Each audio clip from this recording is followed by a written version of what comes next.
I think you're not going to be around long. I think this might be your last oversight hearing. Because as much as you supplicate yourself to the will of Donald Trump and not the Constitution of the United States of America, Donald Trump has shown us in his first term and in this term, he is not loyal to people like you.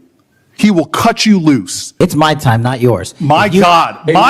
If you want to talk about dividing this country, it is I my follow time. you on your social media posts that tear this country apart. FBI Director Kash Patel, who once pledged under oath to shield FBI employees from political retaliation, faced intense scrutiny after repeatedly dodging questions about alleged coordination with the White House over firing senior FBI officials before his confirmation was even complete.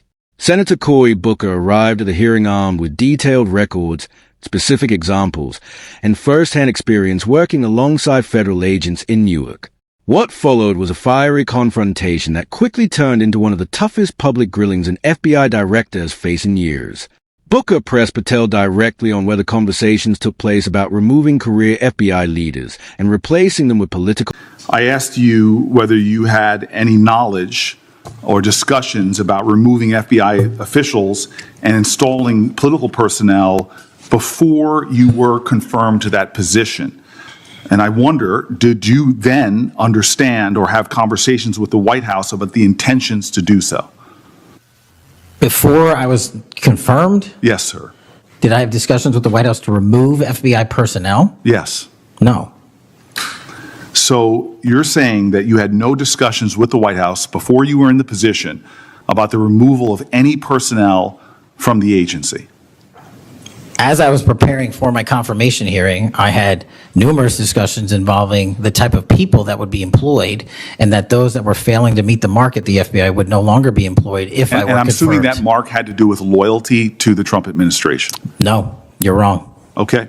I'd like to revisit another subject from that hearing. Did you testify, excuse me, you did testify before the grand jury that President Trump had declassified the documents at issue in the Mar-a-Lago classified documents case. Is that correct? I don't have the grand jury transcript. That's why I released it. Whatever it says is the best evidence. You know, that's what you said to Senator Whitehouse, that your grand jury testimony was publicly released. It has not been. In fact, in July, a court denied a news outlet's bid to get that transcript. But the court said quite clearly that you are free to discuss your grand jury testimony. So I ask you again, did you testify before the grand jury that President Trump declassified the documents at issue in the Mar-a-Lago classified document case? And that is why I took your invitation to work with the department and the court to have that transcript released. And the transcript is the best evidence of what I said then. So you're saying right now this committee can have access to what you said before the grand jury? To whatever was released. Under my understanding, Senator, that the Department of Justice... You and I both understand the law. Let me finish. I understand under Rule 6 of the Federal Rules of Procedure, a grand jury witness, in this case you, is not barred from sharing their grand jury testimony. This is an oversight hearing. This is germane to your integrity and credibility. You know right now whether or not you testified that President Trump declassified the documents at issue in the Mar-a-Lago classified documents case.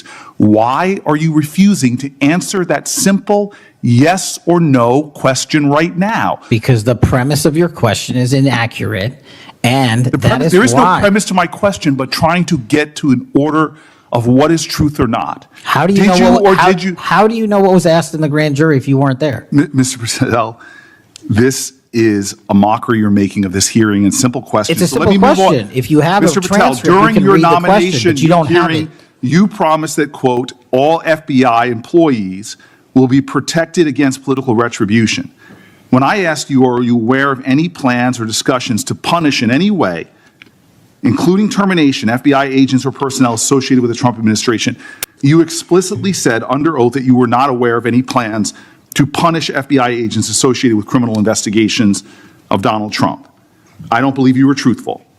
Firing FBI employees based solely on the cases that they are investigating, their case assignments, is illegal, and you know that.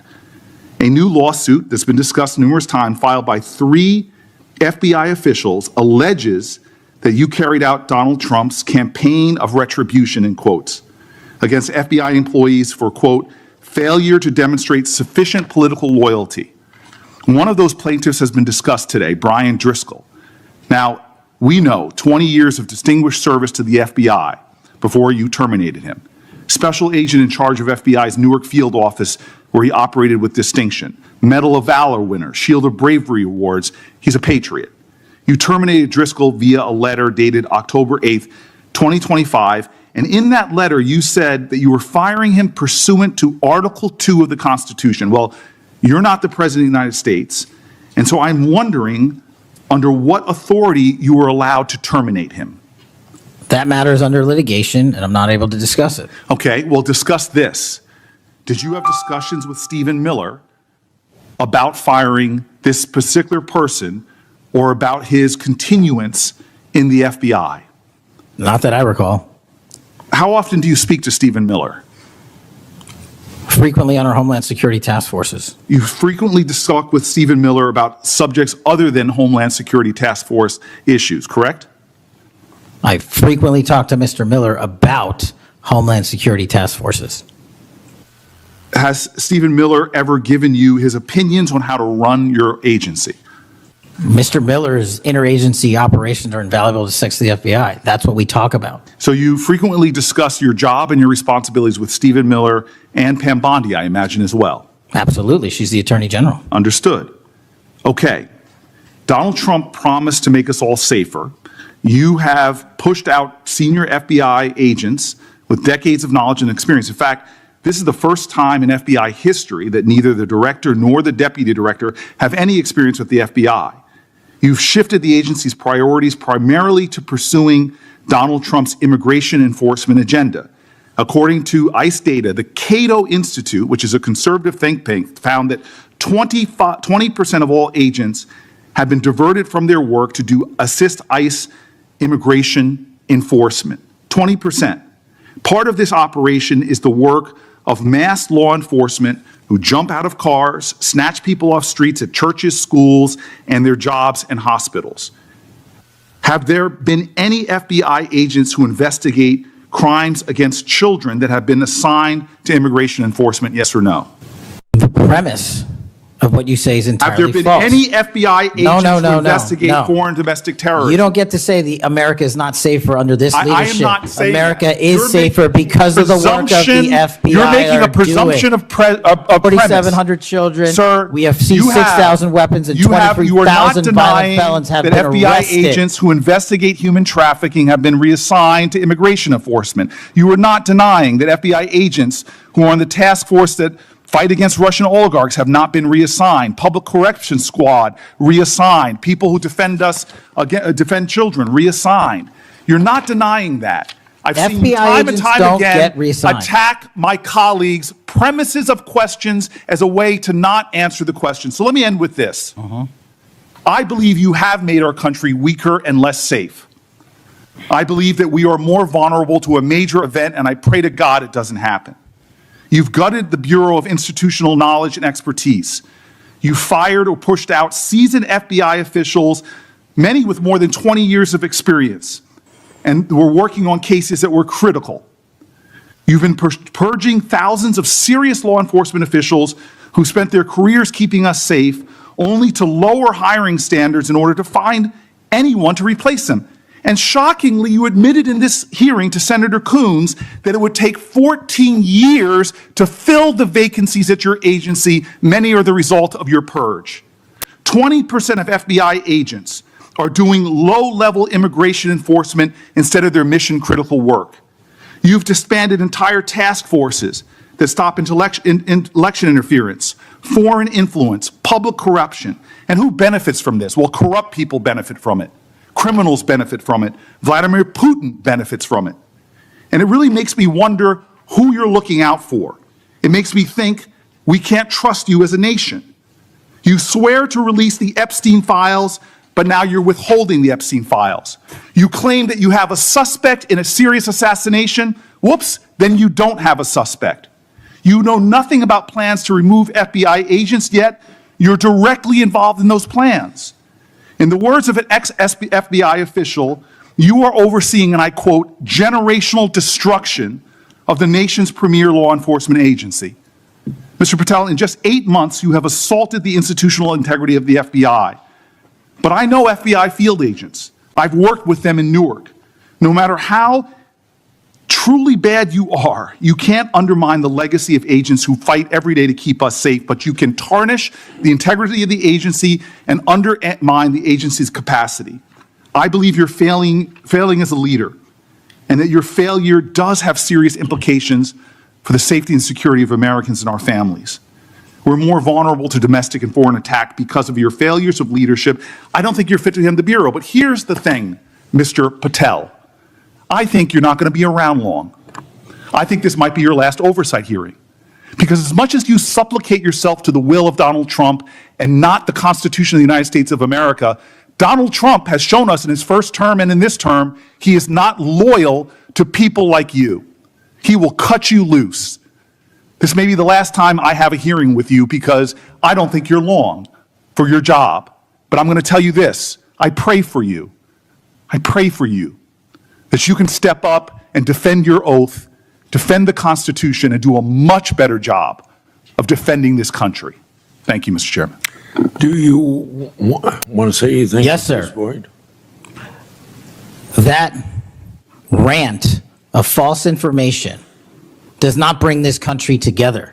If you want to work on bringing this country, it's my time, not yours. My God. If You're you gonna want to lecture talk me about, dividing this country, it is I my follow time. you on your social media posts that it is tear my this country time apart. to There address should be a your unifying- falsehoods. Oh, You are an you can try embarrassment all to the you division want in this country. to not take Senator, it is my responsibility time. for what You you had have your said. time. Sir, you're Your making a time is mockery of this over. committee. Sir, you don't tell me my time is over. You The know how people far of New we've Jersey come tell me since what my you time told- is. Senator- You can't lecture me. You can tell me Sir, my time's over? You may be the charge of the I'm not FBI, going anywhere. but I am not afraid of you, sir. Mr. Chairman, Not afraid of you. Mr. Chairman, point of order. What unfolded during this hearing was extraordinary. Senator Cory Booker delivered a blistering challenge to FBI Director Kash Patel that quickly turned into one of the most intense confrontations seen on Capitol Hill in years. The exchange began with a straightforward question. Did Patel discuss removing FBI officials with the White House before he was officially confirmed as director? Patel tried to avoid giving a direct answer, but under pressure he acknowledged conversations had taken place about potential firings before he even held the authority to make those decisions. Booker then shifted to Patel's involvement in the Mar-a-Lago classified documents investigation. Patel had previously suggested that his grand jury testimony had been made public, but Booker pointed out that a court had actually denied requests to release a transcript. When asked whether he testified that Trump had declassified the documents, Patel repeatedly sidestepped the question despite Booker reminding him that witnesses are allowed to discuss their own testimony. The hearing escalated further when Booker detailed the impact Patel's leadership has allegedly had on the FBI in only a matter of months. Veteran agents with decades of experience reportedly forced out, key units focused on election interference and corruption investigations dismantled, and thousands of agents reassigned away from traditional FBI duties. Patel himself admitted early in the hearing that rebuilding staffing losses could take more than a decade. Booker also highlighted the case of Brian Driscoll, a longtime FBI official and Medal of Valor recipient who was reportedly dismissed through a letter citing presidential constitutional authority, despite Patel not being president himself. But the most dramatic moment came during Booker's closing remarks. Looking directly at Patel, he warned that political loyalty inside Trump's orbit rarely guarantees protection, arguing that many former allies who once believed they were untouchable eventually found themselves abandoned. The hearing has now ignited major debate over political influence, accountability, and the future direction of the FBI.